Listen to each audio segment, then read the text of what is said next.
So it's a nice sunny morning here on the roof, and I thought I'd do a bit of a roof review, or in today's case it's a roof comparison, I guess. So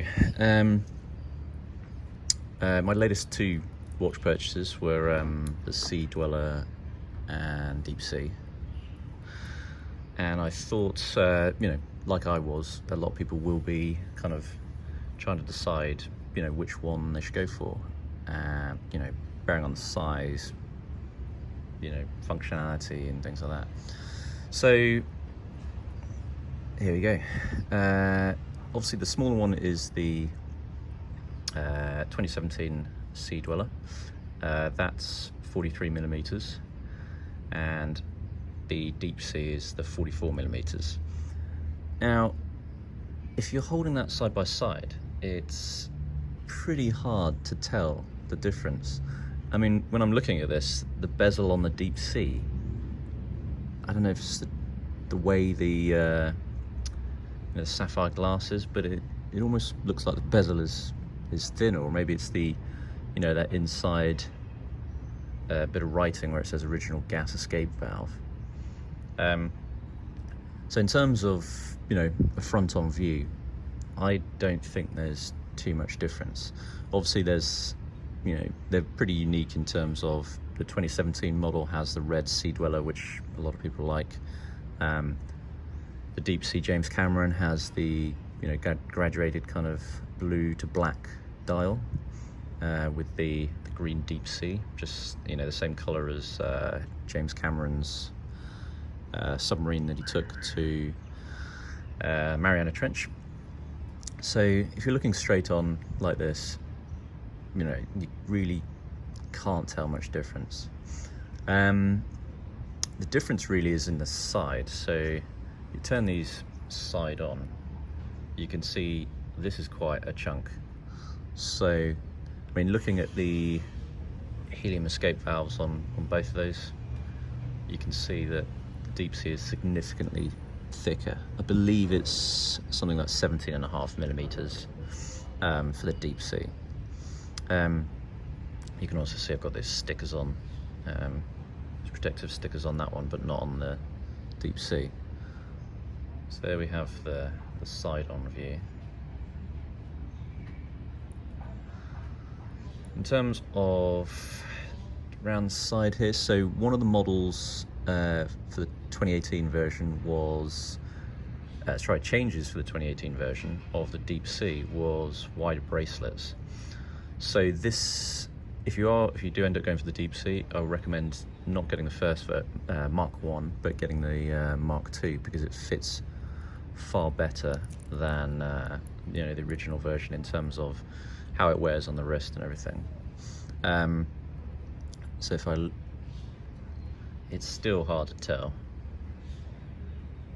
I mean, the one thing you will notice if you're wearing both of these, this is obviously way heavy. I think this is about 170 grams, and that's like 230. So there is a significant weight difference. So I just flip these around to look at the clasps. So this has still got the AD stickers on, and this has got the protective film on. In fact, I don't know if these are the same. Oh, so the clasps... Okay, so maybe these are the same size clasps now. So I believe the clasp measures about 22mm.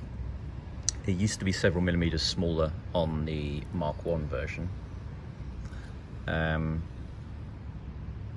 So yeah, it wears much better. And the clasp, if you're considering clasps, or either of these watches rather, then in terms of clasp, I have to say the clasp on the Deepsea is far, far better.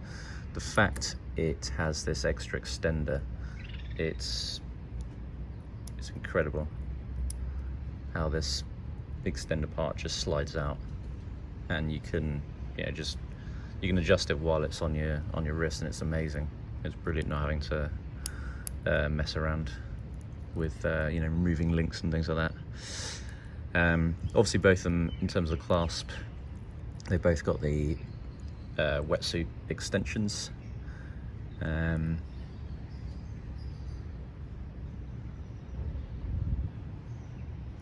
what else is there? So yeah, I mean the weight is probably the bigger factor, and the height, I would say. I mean, it's very hard to tell. They're both absolutely amazing watches. Obviously I couldn't make the decision, so I ended up, you know, buying both of them. I would say probably the Sea Dweller. If you want a watch that you're going to wear every single day, you know, it's a one-time watch, it's going to be maybe your only watch in your collection, then I would go for the Sea Dweller. It's more, you know, if you're used to a Submariner, then it's going to be more familiar to you. It's not, you know, it's in between the Deepsea and Submariner, so in terms of that size, it's, you know, a good middle ground.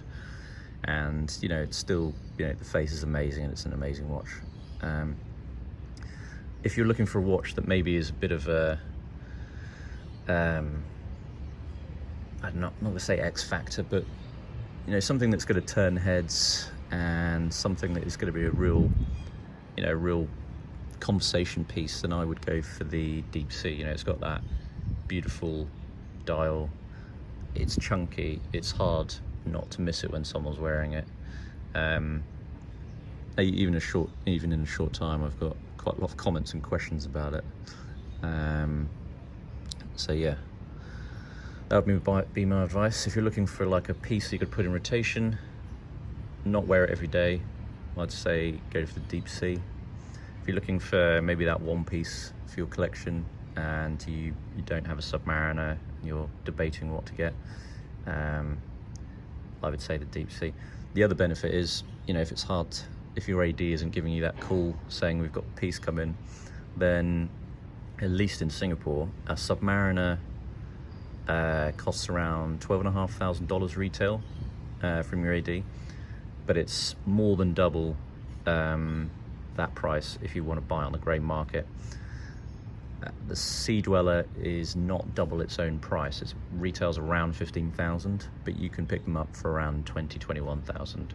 So that's also going to be better value in my mind than, you know, than a Submariner, especially if it's you know, something like a Hulk.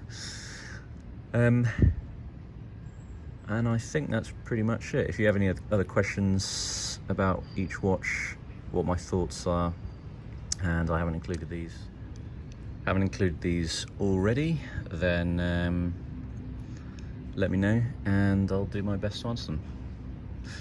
So thanks for watching. If you found it useful, then please subscribe. Thanks for watching.